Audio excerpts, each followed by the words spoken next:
the mega project, first workshop is going to hell. Clear? The head for Rising Star Studio Rising Star is to young everyone. Not in Sindh, not in Hyderabad, in overall the Pakistan. In overall the Pakistan. By the way, our workshop is on, one day workshop is on thalassemia awareness. I think that all of you must know about that. What is thalassemia? Yes, please.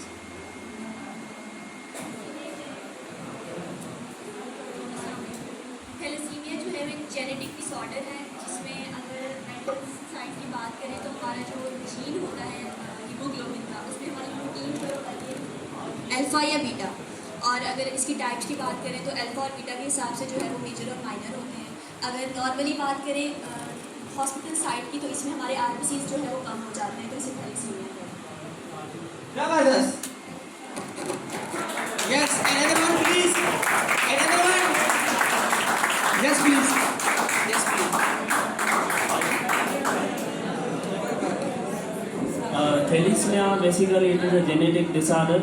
It can pass from parents to the children. ये parents से बच्चों में जाता है और ज़्यादातर हमारे community में जो थैलेसीमिया के पेशेंट होते हैं कम्युनिटी में, और उनको काफ़ी सारी ब्लड ट्रांसफ्यूजन होती है हमारे हॉस्पिटल में, और उनको अच्छे तरीके से काउंसलिंग किया जाता है ताकि वो सही तरीके से इलाज ले पाएँ। Absolutely genius. Genius one. Thalassemia is a genetical disorder. Genetical inheritance. What is thalassemia? Thalassemia क्या है?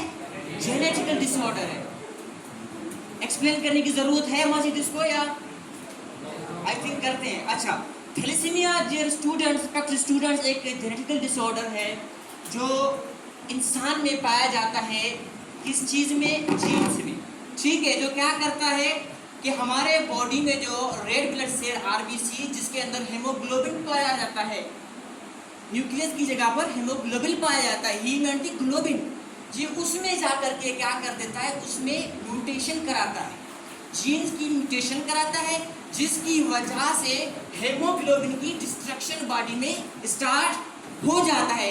यानी हेमोग्लोबिन की जो लाइफ स्पेसम है वो कम होना स्टार्ट होता है और उस पेशेंट को ब्लड की बहुत ज़्यादा ज़रूरत होती है।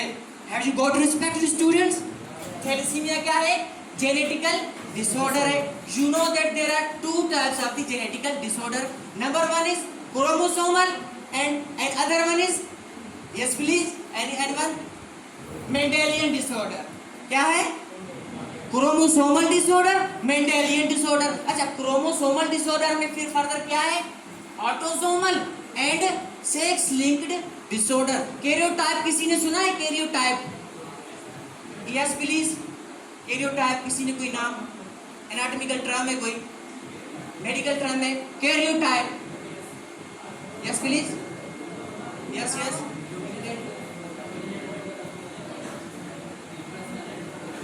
यस, इसके अलावा अदर वर्ड? जी जी, जबरदस्त, वेरी जीनियस वर्ड। कैरियोटाइप क्या है?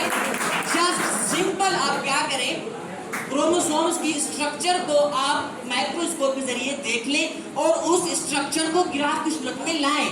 ठीक है, जब उसको आप ग्राफ की सूरत में लाएंगे फिर फर्दर आप उसमें अब क्या करेंगे कि 23 पेयर्स होते हैं किसके? क्रोमोसोम के। 1 से लेकर के 22 तक जो क्रोमोसोम्स होते हैं रिस्पेक्टिव स्टूडेंट्स, उसको हम कहते हैं autosomes. Have you got to respective students? अच्छा, जो 23rd यानी लास्ट पेयर होता है उसको हम क्या कहते हैं?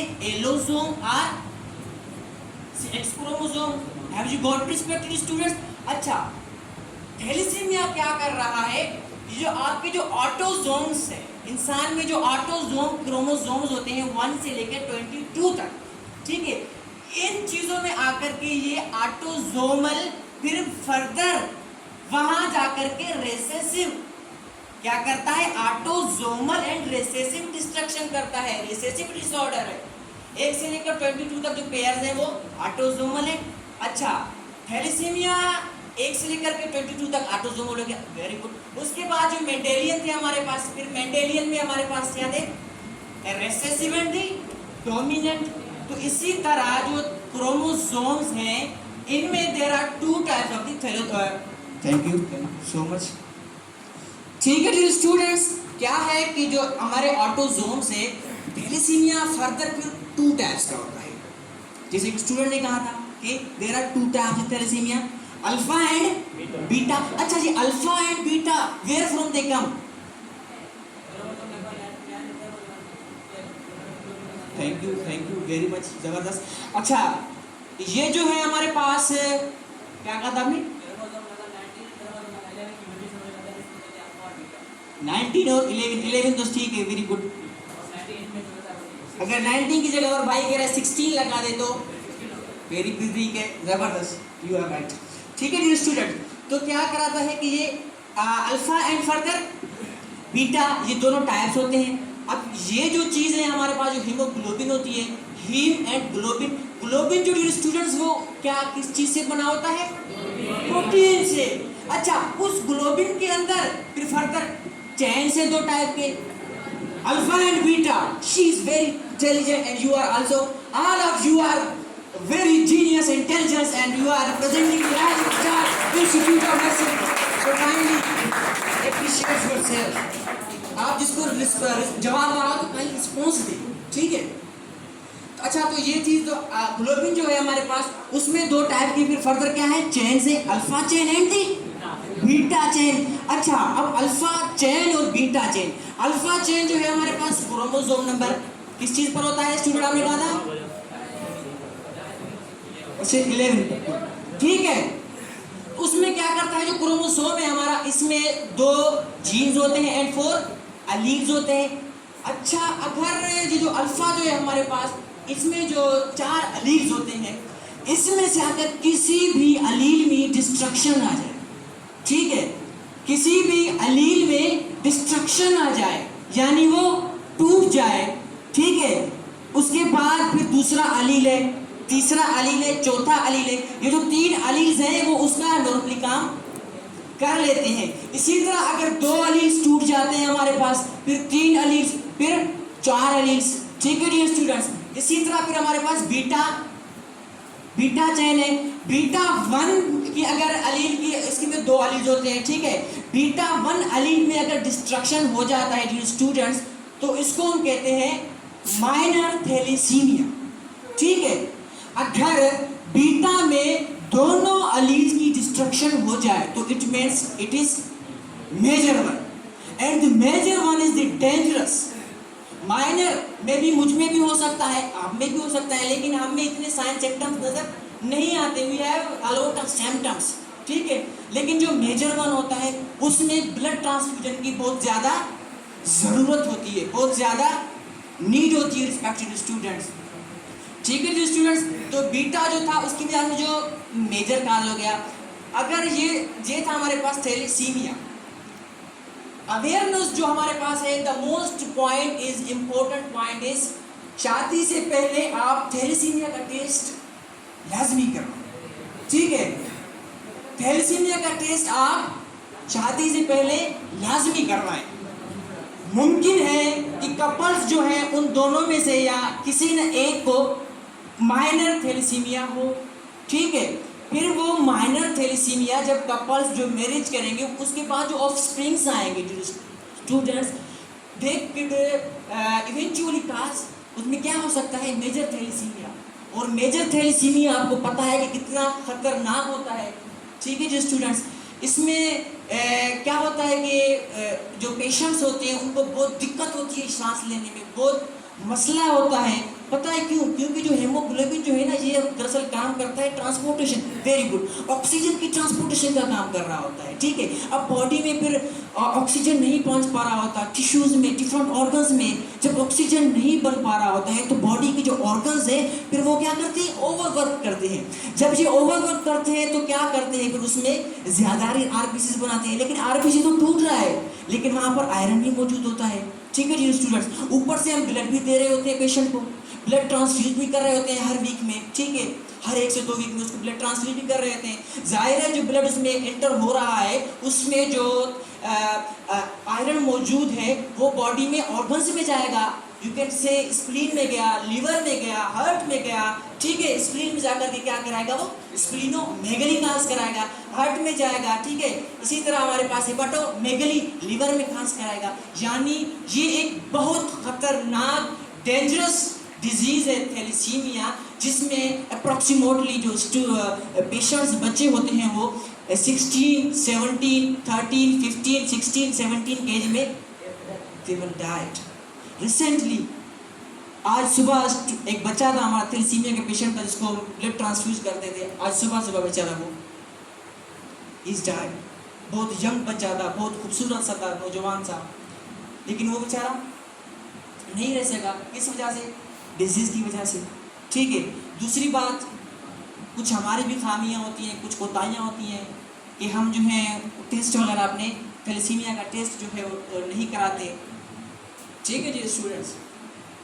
हमारी भी कुछ कमी कोताहियां होती हैं जिसकी वजह से हम टेस्ट वगैरह नहीं कराते हैं। अगर हम टेस्ट करवाएंगे पता चल जाएगा कि भाई माइनर है थैलेसीमिया, अगर हम माइनर हैं तो हमारा जो फर्दर हमें जो चाहिए कि हम जो है वो मैरिज फिर कपल्स नहीं करें। अगर फिर भी कहते हैं कि भाई नहीं हमें शादी करनी है, अल्लाह पाक पर छोड़ देते हैं, बिल्कुल आप छोड़ दें, बेहतरीन ज़बरदस्त। लेकिन उसके बाद भी जब प्रेगनेंसी होता है आप वहाँ पर ये टेस्ट लाजमी करवाएं, ठीक है जी स्टूडेंट्स।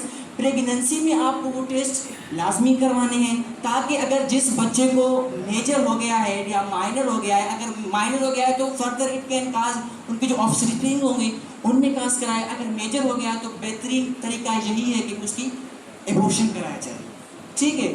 क्योंकि अगर बच्चा दुनिया में आएगा वो बेचारा बहुत तकलीफ में होगा, उसकी ऑक्सीजन की नीड पूरी नहीं होगी, उसकी दूसरी न्यूट्रिशंस पूरी नहीं होगी, आप भी बहुत परेशान होंगे, हम भी बहुत परेशान होंगे, पेरेंट्स भी बहुत ज़्यादा परेशान होंगे।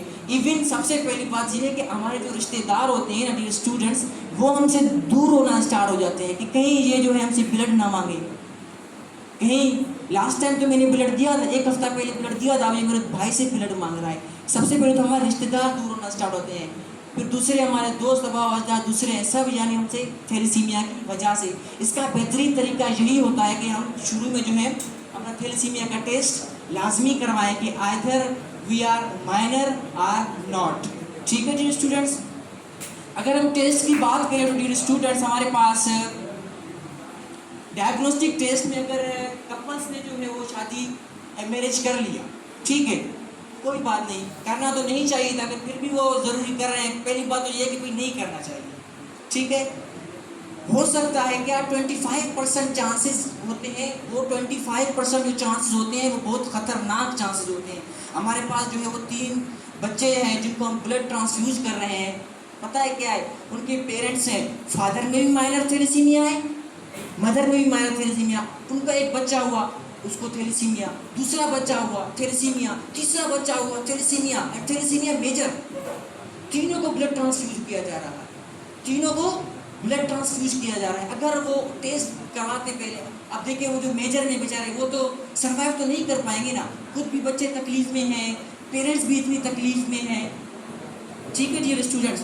तो अगर डायग्नोस्टिक टेस्ट की बात करें तो उसमें हमारे पास होता है क्रोनिक विलेज सैम्पलिंग CVS, ये हम बच्चे का कराते हैं जब प्रेग्नेंट होता है, ठीक है। उसमें क्या करते हैं, done in all weeks 11 weeks by placenta piece, placenta जो होता है बेबी का, ठीक है, उसमें से हम कोई सैंपल लेते हैं, फिर उसमें देखते हैं कि आया इस बच्चे को मेजर थैलेसीमिया या माइनर थैलेसीमिया तो नहीं है, ठीक है स्टूडेंट्स। उसके अलावा एक और टेस्ट कराते हैं हम अमाइलोसाइटोसिस, जिसमें वो 2 के तकरीबन प्रेगनेंसी की 16 वीक्स के बाद होता है, जिसमें हम क्या करते हैं, सैंपल लेते हैं, कहाँ से, फीटस की जो सराउंडिंग जो होती है हमारे, उसमें से हम सैंपल लेते हैं, फिर देखते हैं पेशेंट बच्चे को कि आया ये जो फीटस बन रहा है, बेबी बन रहा है, उसमें जो है कहीं मेजर थैलेसीमिया तो नहीं है डियर स्टूडेंट्स, कि माइनर थैलेसीमिया तो नहीं है। अगर उसमें थैलेसीमिया है तो बेहतरीन तरीका इसका यही है कि एबॉर्शन कराया जाए, ठीक है,